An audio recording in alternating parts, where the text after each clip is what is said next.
Hi, I'm Leon Lovelace, and this is Unstoppable Force. I got a news story for you, and it's from Yahoo News, and it's about the gunman that killed 50 plus people and injured 400 people at a concert. All right. Las Vegas gunman Stephen Paddock, 64, had at least 10 rifles and hundreds of rounds of ammunition in his hotel room Sunday when he opened fire on a crowd of 22,000 and killed at least 50 people. Las Vegas Sheriff Joe Lombardo revealed the shocking arsenal on Monday and said the department is still going through the search warrant actively at this time. Paddock's attack injured over 400 people and it's the deadliest mass shooting in U.S. history. Alright, so what the mainstream media is not going to talk about is that this was one of the most deadliest acts of domestic terrorism in U.S. history. And one of the biggest reasons that the establishment, the authorities, or the politicians are not going to call this man a terrorist is because, frankly, the word terrorist is the establishment uses to demonize mostly black and brown people, mostly brown people, and it's mostly just based on the other. The establishment wants to demonize the other so they could either take my and your freedoms and our some of our rights away from us, or they're going to take that individual's rights, or maybe that group that person belongs into, whether he's a brown person or he's an immigrant, or maybe just immigrants from a certain country or from a certain region, like from Southwest Asia, maybe from the country he moved here from, that sort of thing, or his religion. Especially if he's not a Christian, because if he's a Muslim or something else, they definitely want to demonize people that are not Christians. So they really try to save that to make sure they could try to use that to gain more power, because there's a business of trying to collect and gather more power. They're not necessarily trying to do what they should be doing, which is to eliminate or really just limit a lot of these mass shootings, because this is an act of domestic terror. But let's give context into the terrorism that we have here in the United States. Because you could define terrorism as, committing violence for a political cause. That's the main definition. Or terrorism also generally is also just defined as, causing widespread panic and fear. So when you also use that as just trying to stoke widespread panic and fear, and say that's also terrorism. And when you look at people or individuals that shoot or kill 4 more people, which is also the definition of mass shootings, then you look at it and say, holy shit, we have a huge problem here. Because the Huffington Post has an article about how we've had 152 mass shootings in 2017 already. And it took an attack on Congress to get our attention.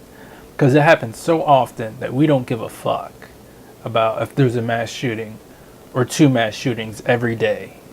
It's like 4 people got killed. Who cares? Who cares? Let's not do anything about making sure that we're limiting guns or access to guns or access to ammunition.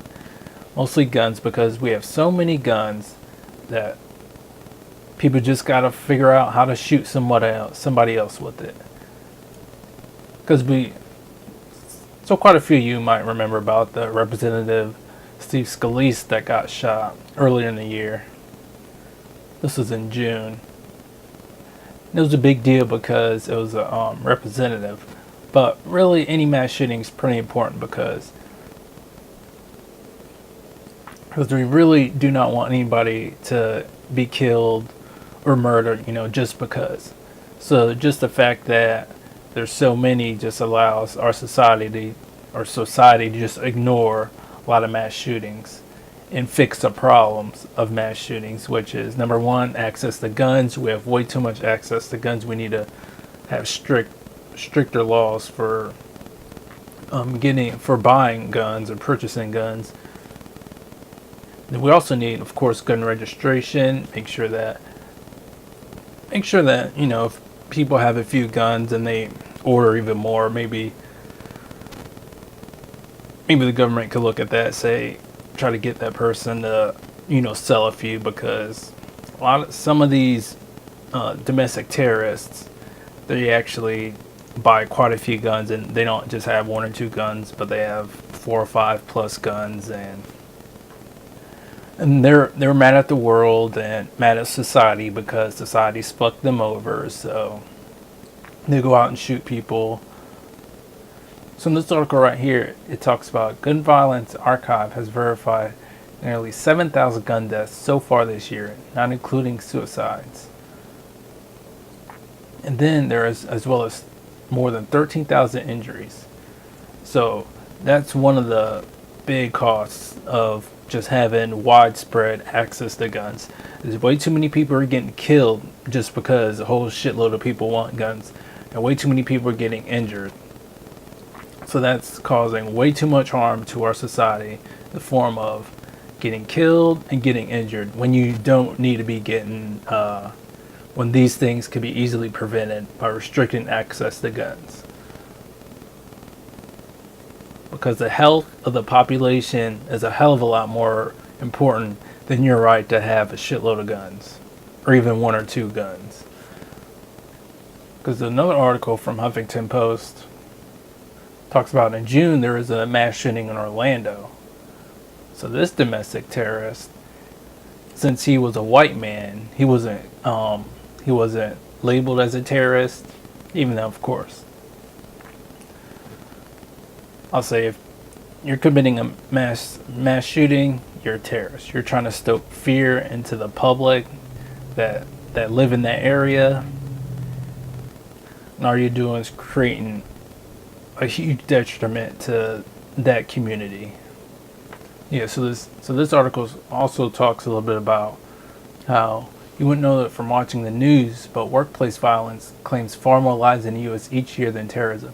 2015, a total of 417 people died due to homicides in the workplace. The vast majority of those victims were shot to death, making up just a small fraction of the nearly 10,000 gun homicides that year. Some of the deadliest mass shooters in U.S. history have also targeted workplaces, many of them gunmen who had easy access to firearms despite histories of violence or mental illness. Terrorists, on the other hand, have killed a total of 156 people in the U.S. since September 11, 2001. So-called jihadists have been responsible for 95 deaths, more than half of which occurred in the Pulse nightclub shooting last year. Another 53 people have died in far right-wing attacks, and 8 were killed by terrorists motivated by what NAF calls black separatists / nationalists as supremacist ideologies. So even when you look at the Dylan Roof and his domestic terrorism he committed against that church in Charleston, even Wikipedia doesn't call him a terrorist. Well, it doesn't. Yeah. New York Times doesn't call him a terrorist. Newsweek, I don't think they call him a terrorist either. Yes, he's a white supremacist and he racist son of a bitch, but they don't call him a terrorist because he's a white guy, and they use terrorists just to slander and to really promote fear and provoke fear into the hearts of American citizens. And you can't really do that if you're actually going to call white people terrorists. So they just say, no, white guys aren't terrorists. We got to make sure it's only for black and brown people so we can strike fear in the American society, especially to a shitload of white people that live in the United States. So GQ article does label Dylan Roof as a terrorist, as an American terrorist, but I don't see it in the article. They label him that in the title, but the article's really long, so I don't think I'm going to read it, but the fact is that domestic terrorism has just been growing over the last, few years.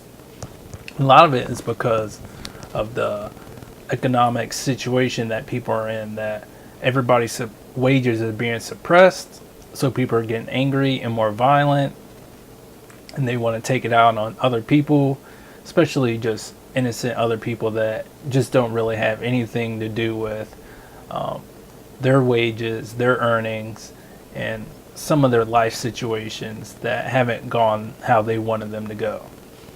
So instead of getting angry at the wealthy people, the wealthy elite, and the powerful oligarchs, and some of the other, and our corrupt government and the war machine, they've been buying guns and just shooting up regular people.